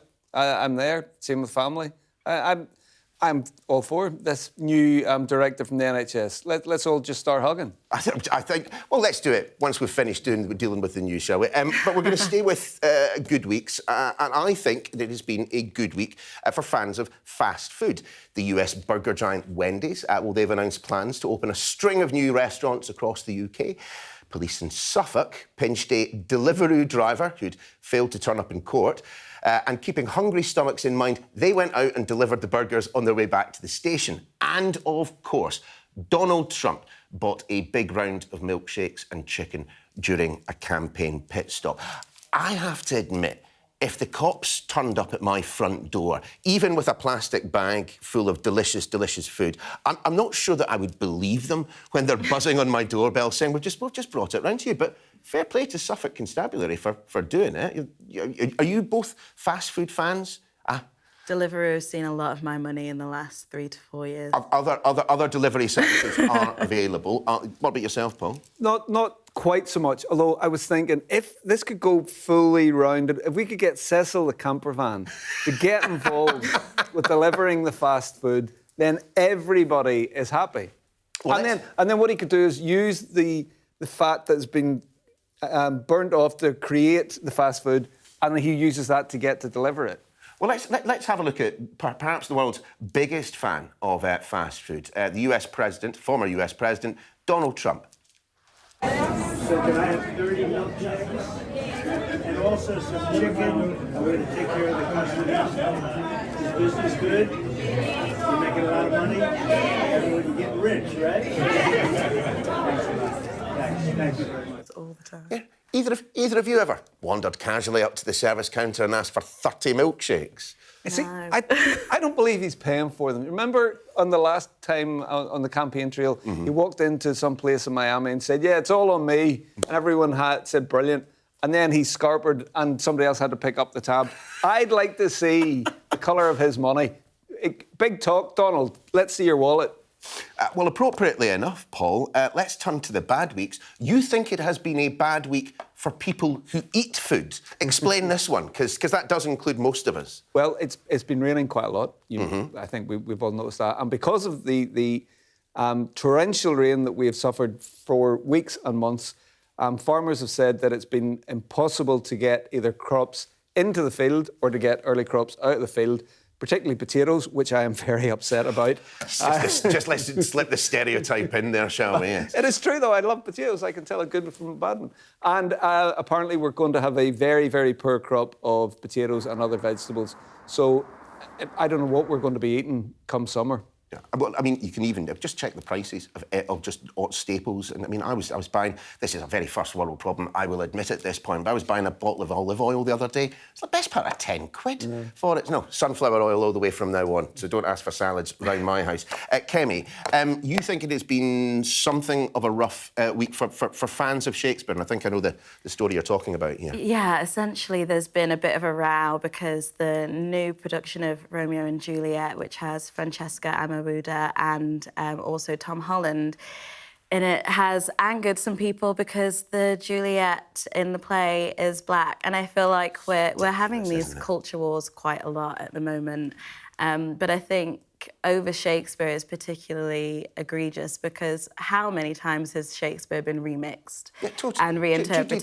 Didn't Judi Dench play Hamlet at one point? Certainly I know that, or was it Glenda Jackson? Certainly there have been females playing male roles for decades. Well, when the plays first happened, everyone was male because women didn't they didn't act in theatre back then. So I feel like it's been reinterpreted many times and remixed many times. How many times can you watch the same thing in the exact same way as well? Like, come on, like we need to move on. So I think there's been 800 actors who've signed a letter of support for the abuse that she's faced, and I just feel like this story is one of those irritating culture wars that sort of cheapens the art. Do you know what? We wish her well, and break a leg, of course. Staying with entertainment, I don't know if these two will want to comment on this. I think it has been a bad week for Netflix fans. The news is Harry and Meghan have signed up to do 2 new shows for the streaming platform. I'm glad at least Netflix are getting something of a return on their investment, because it wasn't immediately clear that that was going to happen. Good to see them both in gainful employment anyway. Do you know what, guys? I'm not going to ask you to comment on that particular story because I'll land you in trouble. Paul, Kemi, as always, lovely to see you. Great to have you on the programme. Stick with us. Coming up after the break, well, as Ukraine struggles for munitions and manpower, I'll be asking whether the war with Russia is becoming increasingly difficult to win with the man who served as UK Defence Attaché to both Moscow and Kyiv.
Welcome back. We turn our attention to the war in Ukraine now, where Russia certainly appears to be gaining an upper hand.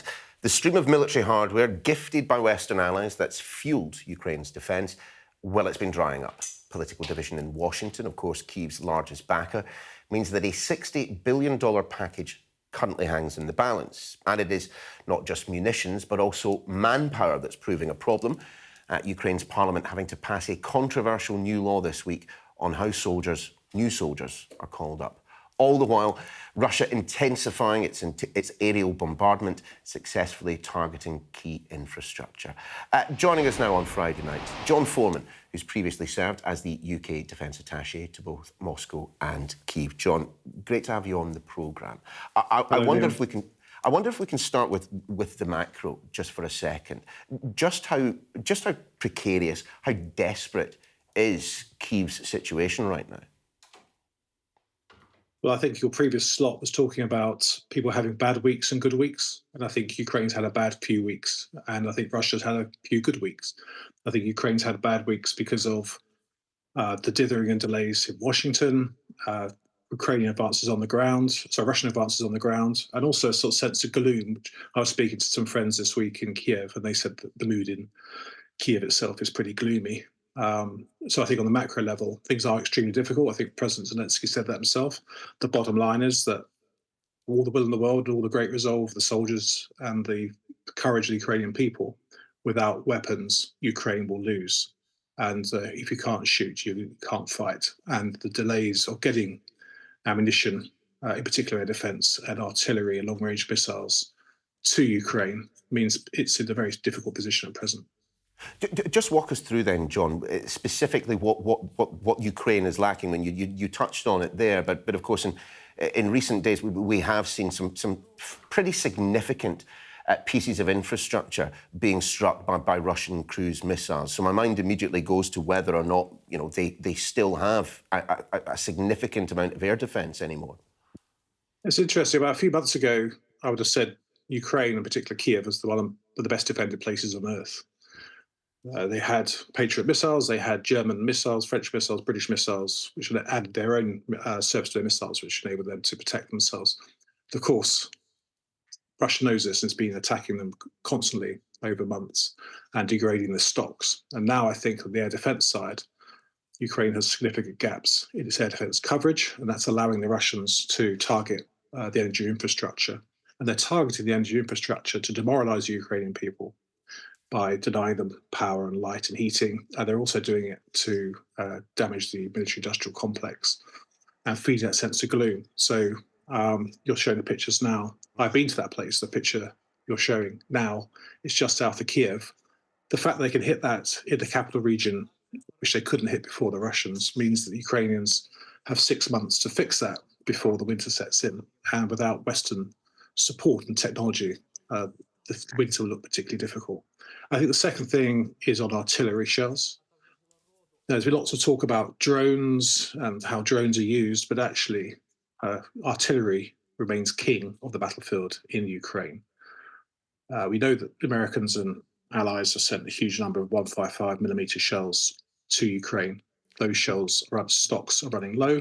Mm-hmm. And I think the Supreme Allied Commander of Europe said this week that perhaps soon Russia will enjoy a 10-to-1 superiority of shells over Ukraine. Again, without shells, you can't defend yourself. Sorry to interrupt, John, but just obviously in your role as UK Defence Attaché in Moscow and Kyiv, perfect for our conversation, you will have intersected with the politicians, and it is undeniable that there are countries in the West, actually not so much the United Kingdom, but others, for whom continued support for Ukraine is domestically, politically difficult. I just wonder, given that Gaza has come along in the interim and has, of course, captured an awful lot of attention, whether that has been a useful fig leaf for places like Washington, Berlin, to not necessarily do all they can because, of course, look what is happening in Gaza and of course, in Israel. Well, absolutely. I think, last year, your story was the Ukrainian offensive. And the Ukrainian offensive basically failed to advance dramatically despite all the promises. And some of your commentators would say, one last push and we'll be in Crimea and the war's going to be over. And I think it was a great sense of disappointment. And I think, on October 7th, terrorist attacks came along and definitely distracted attention away from Ukraine. So Ukraine's had a difficult winter. It's had lack of attention. It's having these difficulties with supplies from the West, and a sort of dithering and delay and sort of people circling the increasing proximity to the American elections and Trump and the uncertainty there has made their position difficult politically as well as militarily. I think you're right. And I think countries like Hungary, Slovakia, not so much Turkey. I think Turkey plays a careful game. Some elements of Germany, some of the populist right in France, even might say some elements in the UK are saying, well, hey, this thing's already over. Ukraine's lost. Ukraine should have a peace deal now and damn the consequences. And I think that game feeds a sense of gloom that Ukraine's been abandoned militarily and both politically as well. Well, it looks certain that the next few weeks and months will be of pivotal importance. John Foreman, thanks so much for your time this Friday night. Really appreciate it. Thank you, Niall. Stay with us. Coming up next in the sport, we're going to be getting the latest from Aintree and asking who are the literal runners and riders at this year's Grand National.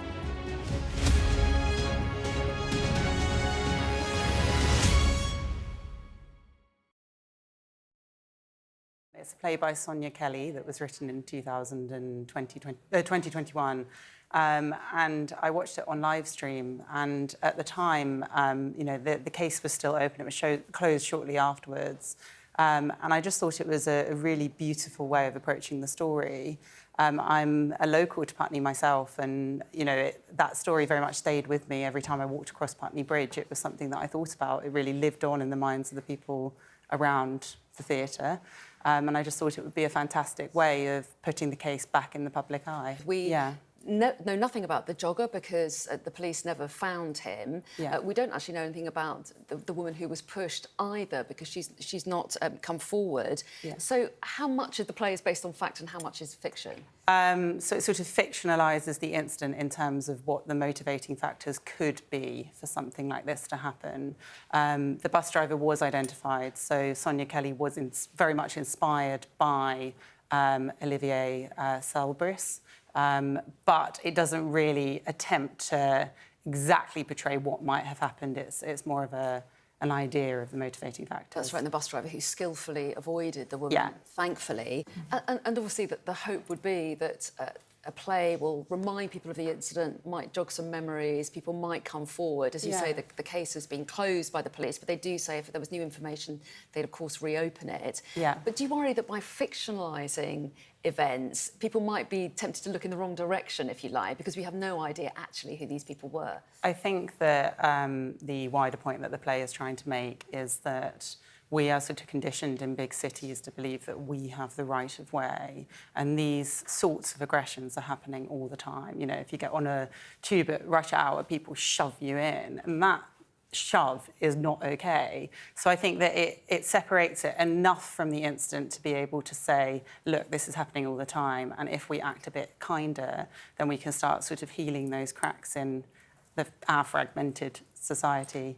But I don't think there's a particular danger because it is also accurate in terms of the fact that it talks through the events and the day, and it shows the footage as well. I think for everyone locally, there's a question mark over whether some of the people who were originally involved in the incident might come to the play itself. Welcome back. Sport in just a second, but a little more now on a developing story tonight. Joe Biden has said he expects Iran to attack Israel sooner rather than later.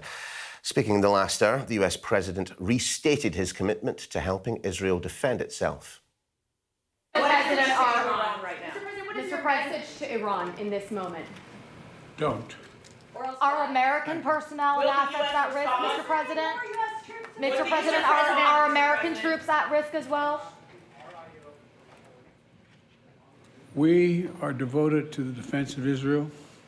We will support Israel. We will help defend Israel, and Iran will not succeed. Thank you very much. Joe Biden there restating the United States' support for Israel. Israel, of course, accused of attacking Iran's consulate buildings in the Syrian capital, Damascus, killing a very senior member of the Revolutionary Guard Corps, someone who indeed had very close links with Hezbollah. Iran has promised a response. You just heard there the US president belief that it will be coming soon, but that they stand in support of Israel. But as promised, we've got time for the sport.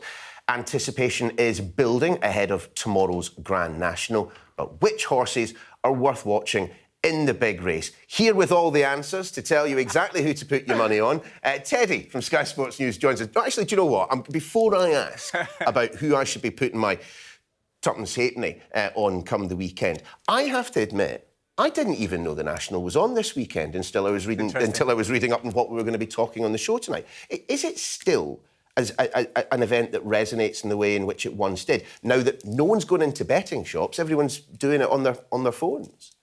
It's an interesting one, that, isn't it? I think a lot of the sports pages have been dominated by it a little bit today. I've heard it on the radio quite a bit, but you've got the Masters happening in Augusta. Tiger Woods still on track to get that cut. We've got all the Premier League football. I think maybe it has got a little bit lost. It is, of course, on terrestrial TV, 176th edition.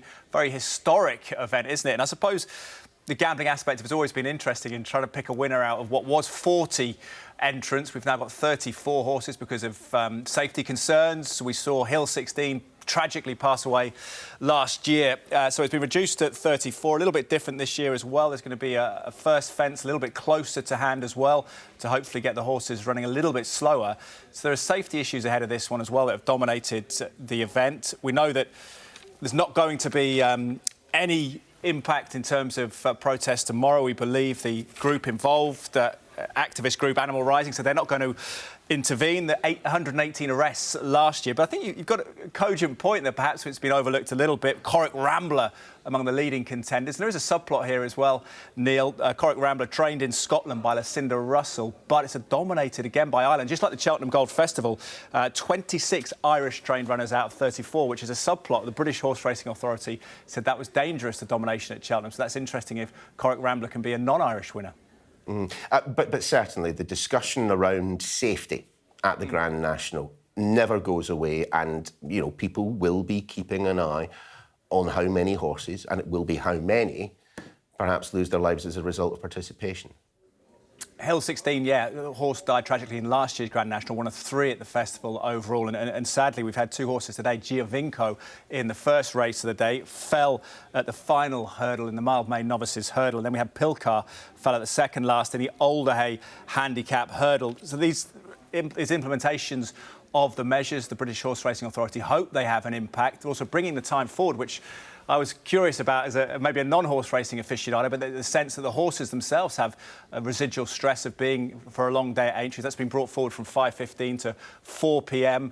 Also, the fact that the ground may not dry out if it's good conditions. I think there's a little bit of rain forecast tomorrow. It'll be soft to heavy in places. So there is a big subplot there, a big concern, I think. And as long with the Irish domination, we just hope that horses can get round safely. But plenty more sports. You take it away, Teddy. Yeah, busy one. We'll update on the Masters.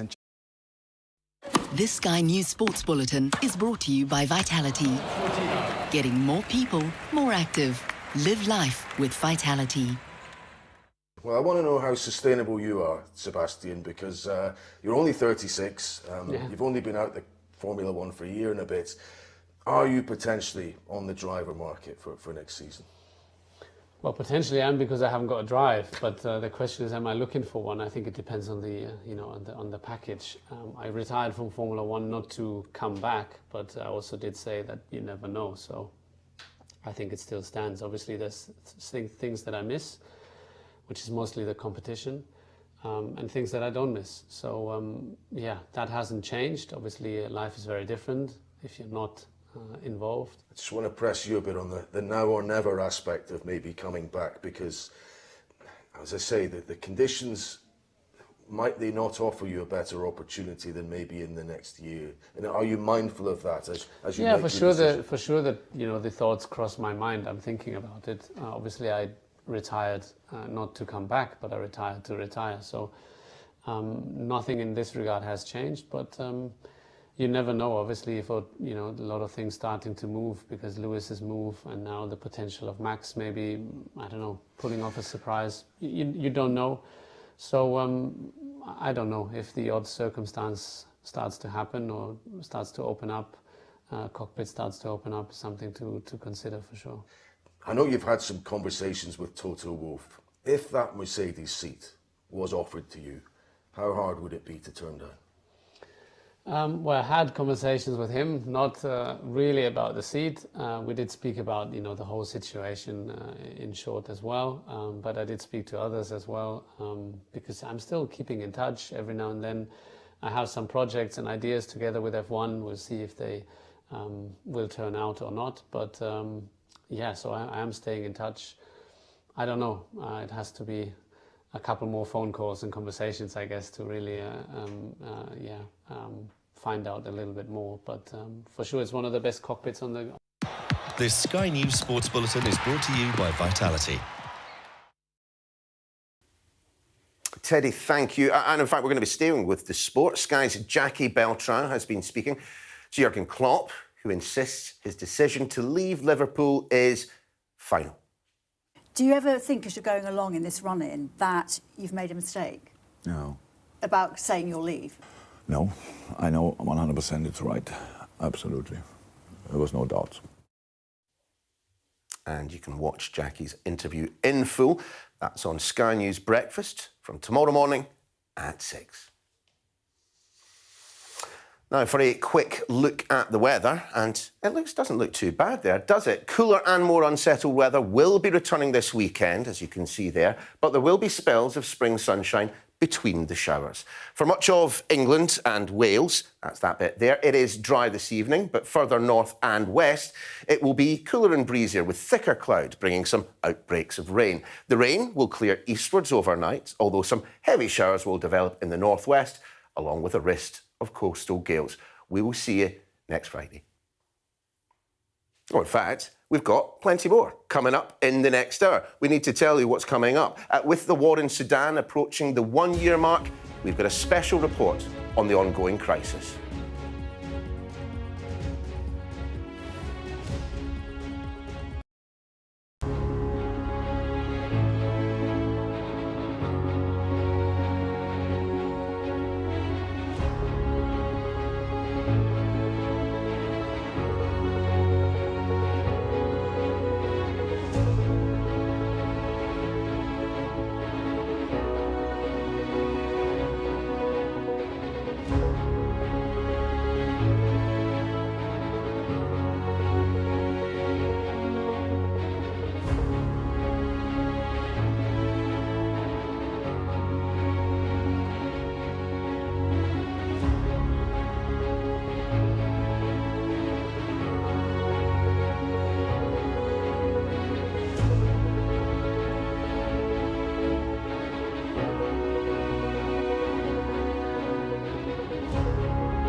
You never think war will come to you, to your hometown, to your neighborhood. Then it does. And all you can do is witness the tragedy and pray for it to end. But the reality is that it's always happening in someone's home, to someone's family and friends. This time, it was mine. This is a year of war in Sudan.